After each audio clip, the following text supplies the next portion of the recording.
হয়তো আমাদের মাকে অনেকবারই বলেছি ভালোবাসি মা, কিন্তু বাবাকে হয়তো এখনো একবারও বলে হওয়া ওঠেনি ভালোবাসি বাবা।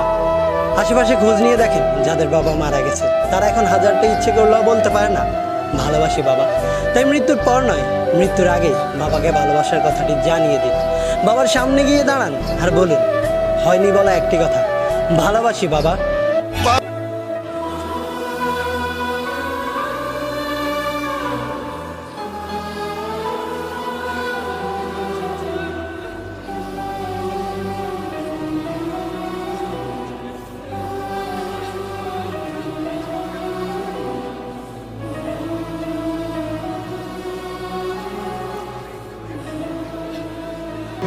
বাবা, তুমি ছাড়া আমার এই পৃথিবীটা শূন্য, কারণ তুমি তো এই পৃথিবীতে সবার চেয়ে